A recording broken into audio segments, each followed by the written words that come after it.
every year is going at least 49% compound annual growth rate. So companies now realize, I just can't rely only on the DPO.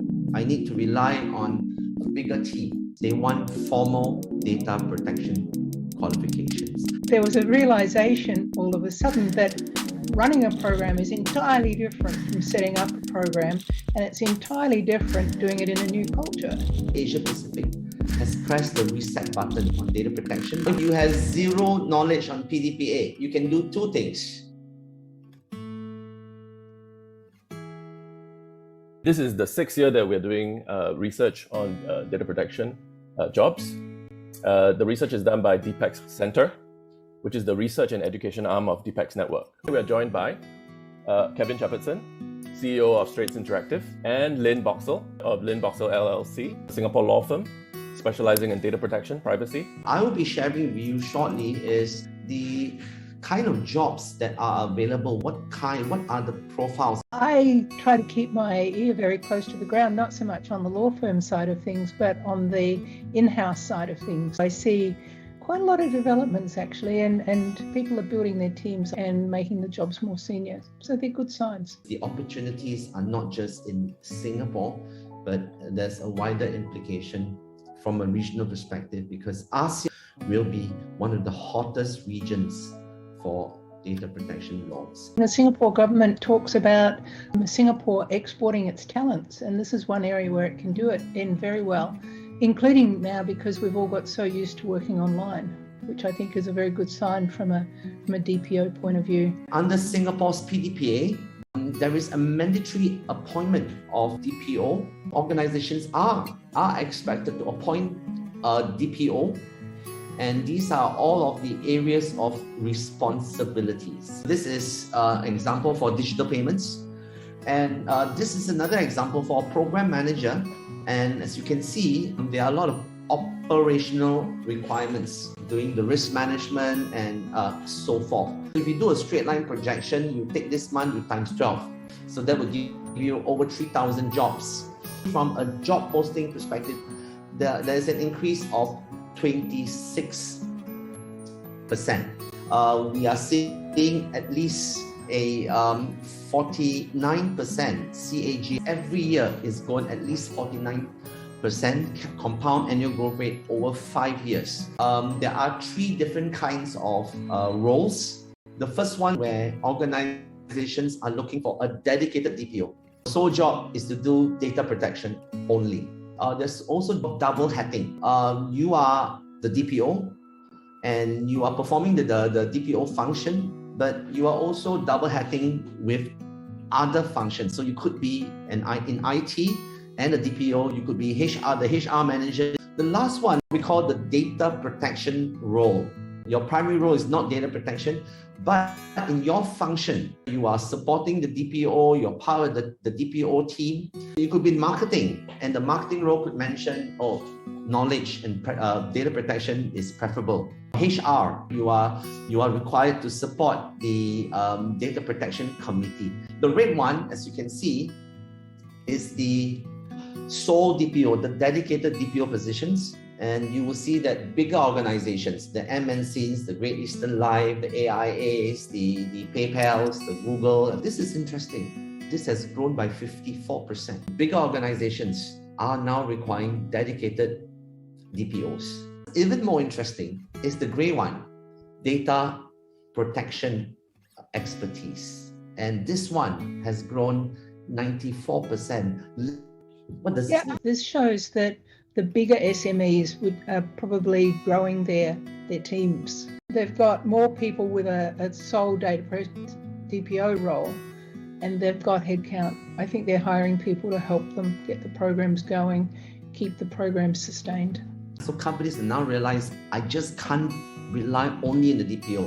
I need to rely on a bigger team. You can see is about 1/3 of the job positions actually reference the GDPR. And general knowledge of GDPR just becomes part of your toolbox of skills. If you've got an ASEAN regional role, it's going to be really helpful, because as the laws are developing in ASEAN, they're becoming quite similar to the GDPR. The laws in ASEAN, they all use GDPR as a reference. So it is important to know the GDPR. They are now asking for formal data protection qualifications. So we have the usual IAPP, the International Association of Privacy Professionals. They are even citing SMU Advanced Diploma in Data Protection. And you also have the Practitioner Cert in Personal Data Protection from the PDPC. The point here is they want formal data protection qualifications. 93% of the positions are permanent positions. Notice mid-career professionals transitioning into DP supporting roles. Last year, we have professionals that gone through the SG United, most if not all, found jobs in either as a DPO or a supporting DPO position. From a positional levels, percent are at least middle managers, and 7% are for senior positions. And not surprising, because you need to be in some kind of managerial position in order to call the shots, in order to safeguard data. There seems to be quite a big and growing field of service providers, of DPO. DPOs get more senior even while they're building up their teams, and the people in the teams are less senior. They get the cooperation of those other departments now because they've got the senior guy behind them.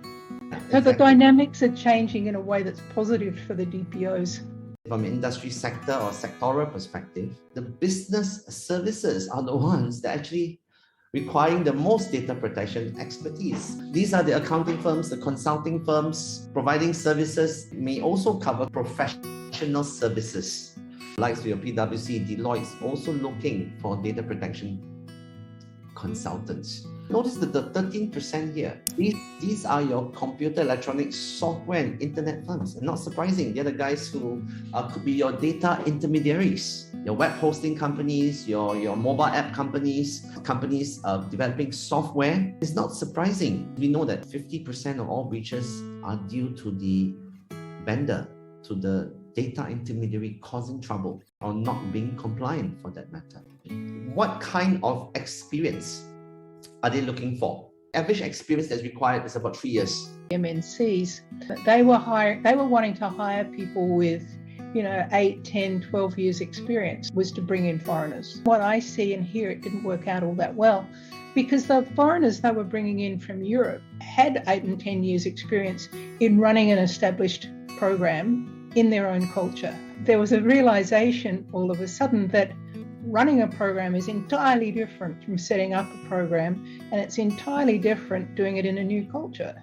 Organizations have figured out that actually they need Singaporeans, they need local people in the countries in ASEAN who have got some experience now at setting up and developing and running a program. Exactly. What we were looking for in Singapore is different from what was the position in Europe when they'd had data protection law for years. I have the same observation. A few years back, I was mostly dealing with expatriates who were DPOs, right? Now in the standard engagement, we see more locals in there. We expect to see the increase continuing in the next few years. Specific to a sole data protection officer, this has increased 54%. Companies are also acknowledging that you have data protection experience or some kind of qualifications. There are a lot of permanent positions despite the fact it's COVID-19. We are also seeing the fact that there is evidence of mid-career professionals transitioning to a data protection role here. Half of the data protection jobs are managerial positions and above.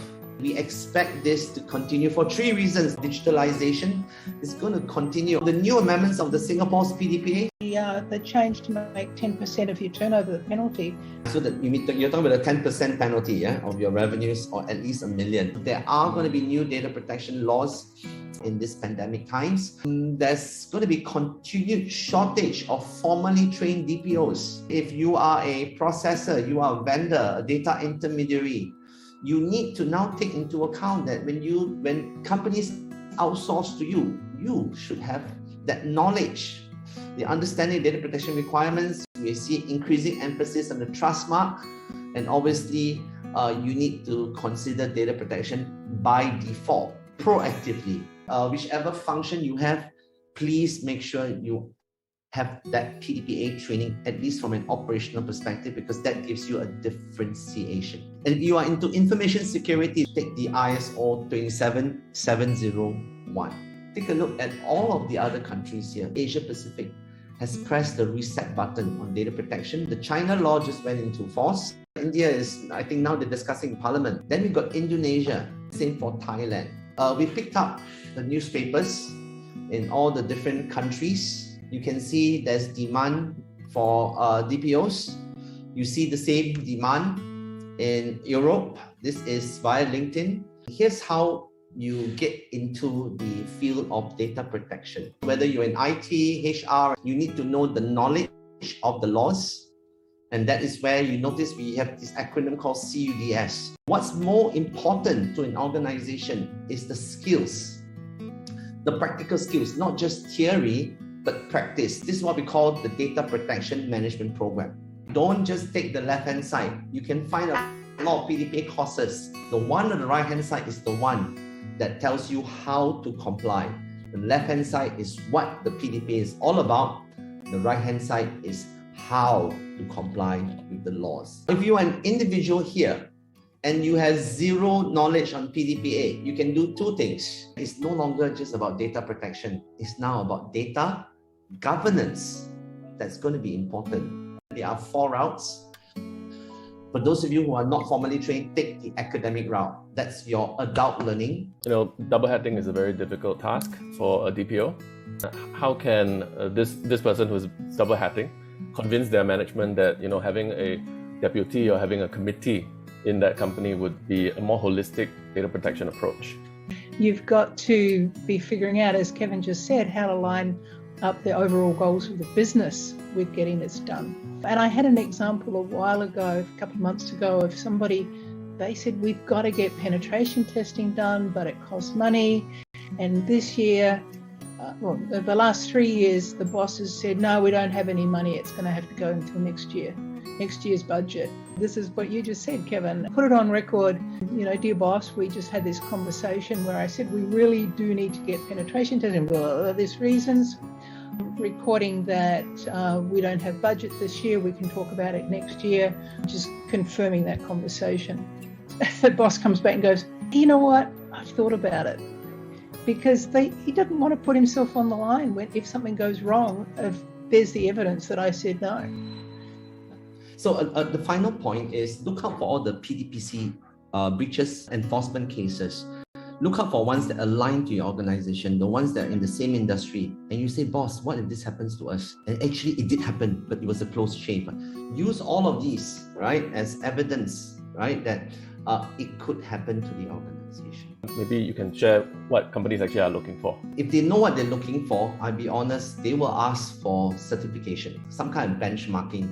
If you are going for the data protection trust mark, part of the trust mark requirements is that your DPO should be certified. Certification basically is an indication that tells the organization that you are at least formally trained. If you're medium to large, you would never hire somebody to be your finance director or CFO or even to work in your accounts department if they didn't have accounting qualifications, because that just wouldn't make sense. So why would you hire someone to do data protection that doesn't have qualifications? That doesn't make sense. You wouldn't hire somebody in marketing unless they had a good track record and could demonstrate that they'd made their numbers previously. So why have a different expectation of a DPO? Always be thinking of it in terms of the business outcomes. We are going to be sharing with you our analysis of the regional trends for 2022, right? It's good for DPOs to take note of. And we also be having an enforcement analysis of both the Singapore PDPA as well as the GDPR. So we share that and some of the lessons that we can learn and what it means from a controls perspective. For more data protection resources, visit www.dpaxnetwork.org, the Data Protection Excellence Network, and sign up for free as a member to have full access to all content. Do also like and follow us on Facebook and LinkedIn if you found this useful.